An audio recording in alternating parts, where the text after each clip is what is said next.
continued the practice of rendition, which the LA Times called secret abductions. They don't know. They think that he's signed off immediately on closing Guantanamo, but he's allowing prisoners now to be taken to foreign countries and not knowing where they're sending them and to be tortured in foreign countries. They don't know that they kept that provision in there. Obama is now continuing the practice of secret arrest, secret prisons, and most importantly, indefinite detention without trial.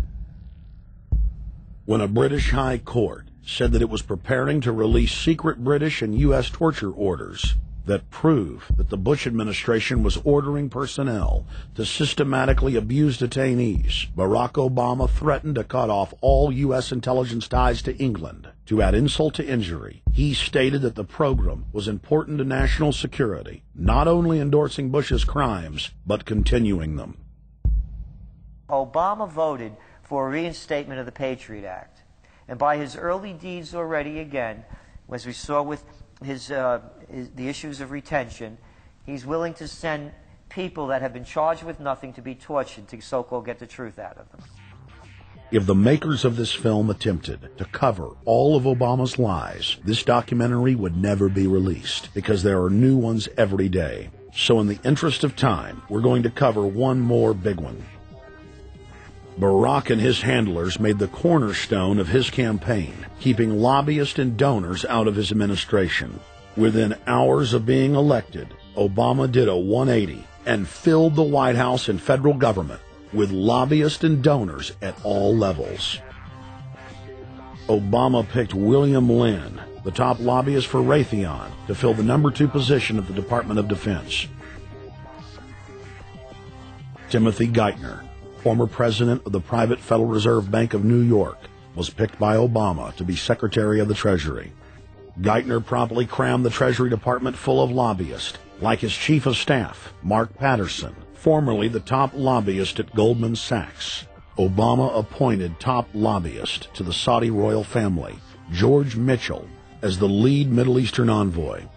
Obama appointed the king of Wall Street lobbyists, Leon Panetta, to head up the CIA.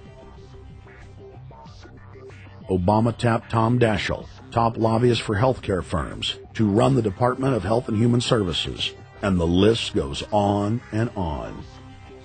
Then, 3 weeks into his administration, Obama launched a new lie, more outrageous than the previous.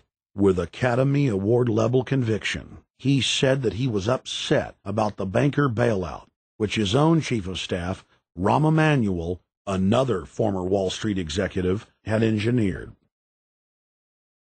Obama said that he had signed an executive order capping the CEO's salaries of those who had taken the bailout money. There was just 2 problems. All the major banks and brokerage firms were exempt, and the new order only dealt with any future bailouts. And those were to be on the honor system. What gets people upset, and rightfully so, are executives being rewarded for failure. AIG, Bank of America, and Citigroup, which have received billions in bailout money, don't fall under this plan. Only banks negotiating future agreements with the government will be restricted. But this appears to be built on an honor system, and White House Press Secretary Robert Gibbs had a hard time explaining how enforcement would work. Well, let me get, I will get clarification from Treasury on that. Generally speaking, this is already the biggest liar and the biggest disappointment that we've seen in recent history. And again, qualitatively beyond the rather low standards set by Bush the Elder and Clinton in terms of delivering on promises. Bottom line, Obama is a fantastic actor and an even better liar. His track record is clear. He has done the opposite of everything he told the people he would do. They'll make up one lie after another. And if you believe these people, knock yourself out. I don't believe a word they say.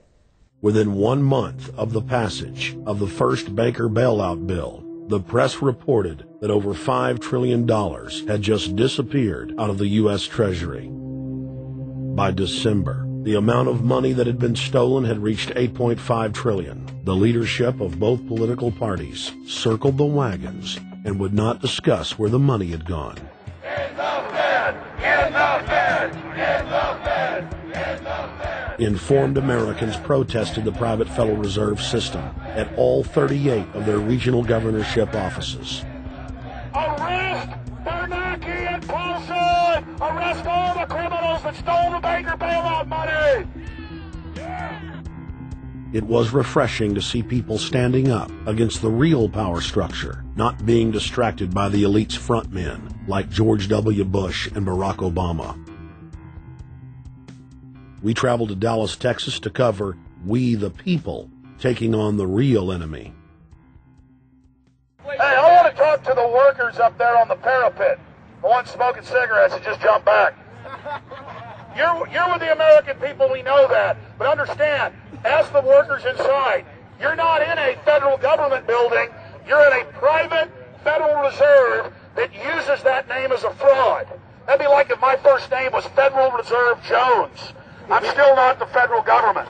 I'm not a federal agency. But if I said my name was Federal Reserve, I could go out and pay off politicians and get them to allow me to get into power so I could issue the currency and credit, and then I could buy up the world.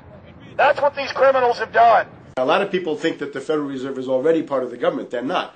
It's controlled by cliques of unelected, unaccountable bankers meeting in secret. Most of these people have never even been through the formality of a Senate hearing or a Senate confirmation. They claim that they're part of the U.S. government. They masquerade as if they were part of the U.S. government. But in reality, this is a purely private operation. Jackals, hyenas, raptors, all of them loyal, not to the American people, but to the Wall Street banks, which is where most of them come from. Everyone is pointing to Barack right now, President Obama, as saying, you got to get the economy together. You got to get the economy together. When in fact, the president has very little to do with the economy. It's the Federal Reserve Chairman that at least sets the policy. That's a privately owned company, the Federal Reserve Bank. They set the agenda. These guys are masquerading as a federal institution. They are a private banking consortium, and this is their front, their holding company. The Federal Reserve is not federal. It's a front for a private banking cartel. That's on record in congressional testimony, and they're the ones orchestrating the economic collapse we're seeing right now, so that's why we're here. While at the End the Fed rally outside the Federal Reserve Bank in Dallas, Texas, we spoke with Ron Paul's brother, Wayne Paul.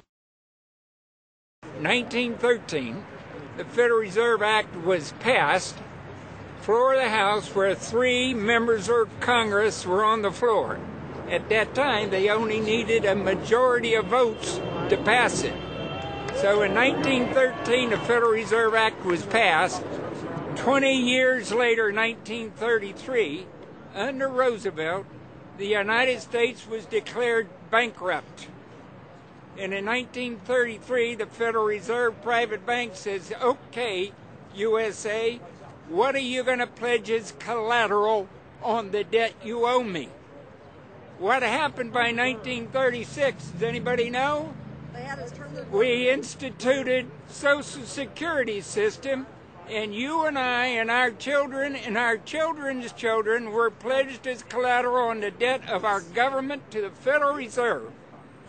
And that's where we're at today. It took 20 years to make this country bankrupt, and since then, our government has operated under emergency powers of our government. It is not the president that makes the decision in this country. It's the Secretary of Treasury who turns around and is put in there by the Federal Reserve to manage the bankruptcy. We've been in bankruptcy ever since. So to print $700 billion and to give it away, how do they get away with it? The manager of the bankruptcy is told by the Federal Reserve this is the way to go. That's where we're at today. Yes, we should point out, Congressman Ron Paul now has a huge amount of sponsors for a bill in the House of Representatives to abolish the private Federal Reserve crime syndicate.